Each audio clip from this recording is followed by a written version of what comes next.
Of course, one of the flagship features of the EzyCourse platform is the courses feature, giving you the ability to create and sell online courses. On our example site here, there's a couple of courses available. I can click on this one here and see more detail about the course, and you can see it here is where I click the enroll button. If this was a paid for course, I'd now be prompted to enter my card details.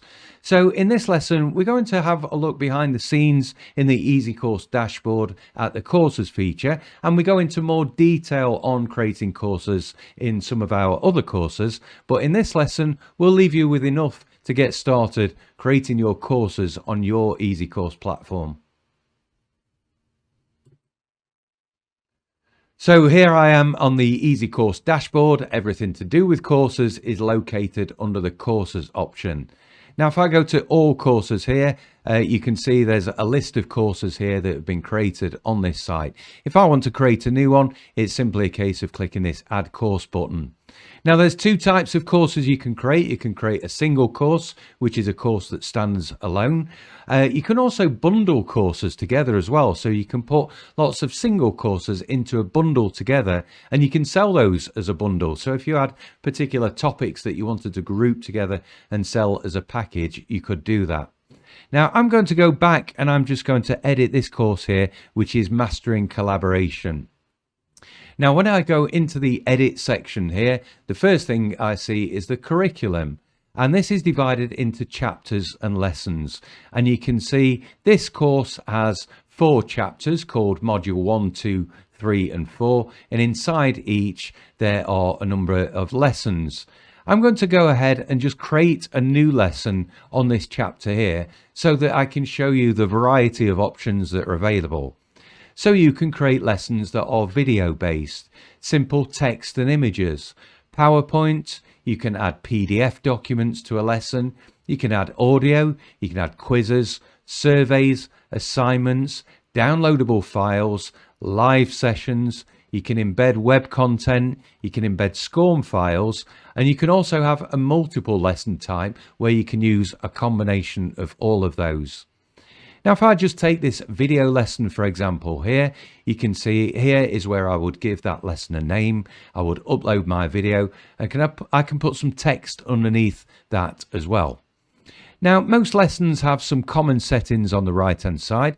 Firstly, I can make this lesson a draft if I just want to work on it. Maybe it's part of a live course, a new lesson that I'm adding, and I just want to keep it in draft while I work on it before releasing it. Free preview is for video lessons, where on your landing page for your course, you can actually share some free preview videos so that people can see a little bit of the content before they actually purchase it. You can set prerequisites up, which is where you have to complete a certain lesson before you can move on to the next. You can make content downloadable, and you can also enable discussions on individual lessons as well to get a bit of interaction and dialogue going with your students. And these settings change for different lesson types, but that just gives you an example of some of the things that you can control.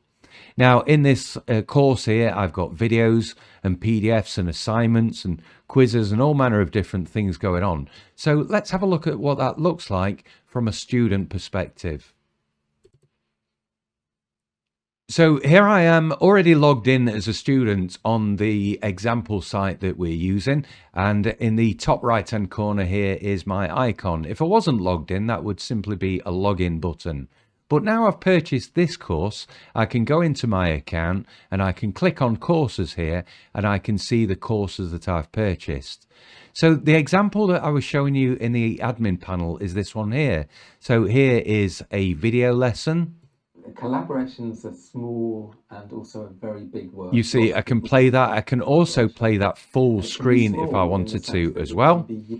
And underneath the video, you can see on this lesson, discussions are enabled. So I could type a comment on that video for people to see. Now, on the PDF lesson just here is the PDF that's been uploaded, and you can see I can see that quite clearly. I can zoom into it if I want to and get it a little bit closer. And if you want to, you can enable the download and print of a PDF as well. So if you want to give your students permission to download your PDFs, you can enable that. Now let's have a quick look at an end of chapter quiz.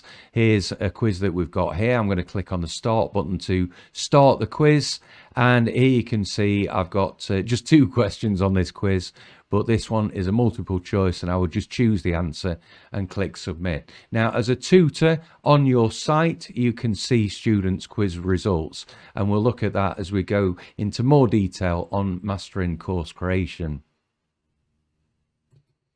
Back on the EzyCourse dashboard, we're going to have a look at just a couple more areas to get you familiar with these. In the settings page, this is where you can control the settings of the page. So things like what the course is called and the images for the course and the course description. That's what you saw on the course landing page when we were looking to buy this course. You can also use your own custom landing pages. So using the web builder, you can create your own custom landing pages for your courses. You can decide what happens after checkout, so where people go after they've checked out and completed their payment, what happens next. You can set certificates up for your courses and all manner of different things. And we, like I say, we go into a lot more detail on these things on the Mastering Course Creation. In the drip feed settings, this is where you can choose how to release your course. So you can give all the content available to everybody as soon as they enroll on your course. You can make it enrollment based as well. So you can say, well, I'm going to give you this content on day 1, and then I'm going to drip feed content over a number of days or even weeks or even months. And in some cases, you might want to release content on specific dates. This is really good if, for example, you're developing a course and you've got the first couple of chapters developed, but there's more work that you need to do to develop the rest. Then you can make the first chapters that you have got ready available and then drip feed the rest out on specific dates. Now, the pricing of courses is very varied. You can have a lot of different options going on. So talking through these very briefly, and again, going into detail on these more in other courses, but very simply, you can have a one-time standard price, which is that they just pay a one-time fee to access your course. And you can also choose whether they've got lifetime access to your course or whether they've got a limited amount of access. You can also set up trial subscriptions as well. So give people access maybe for a few days or a couple of weeks if you want to. And then when the trial period expires, then they have to pay the course. And you can choose actually whether to take card payment when they take the trial or whether you can happy to give them a trial without any card details.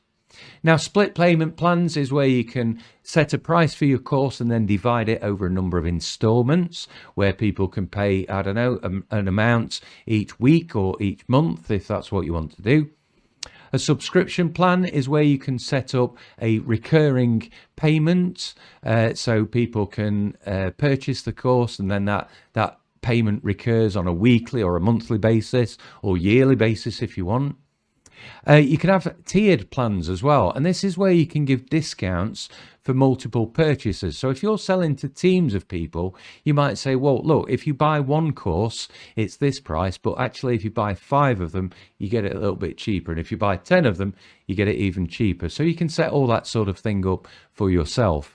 And again, you can have the same sort of approach for subscriptions as well. So if you're, again, selling to teams or organizations and you want to sell a number of subscriptions and give a bit of a discount the more people buy, that's entirely possible. Now, donation plan is a really good option. This is where you can set a price, which is basically where people pay what they want to.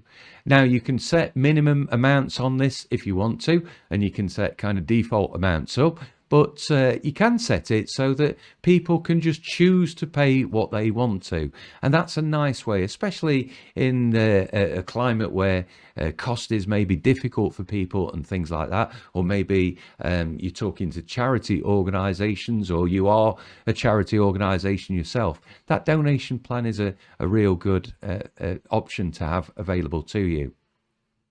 So lots of ways that you can customize your courses to suit your business case, lots of ways that you can create different options, lots of lesson types that you can create, different experiences for your students and all of that sort of thing.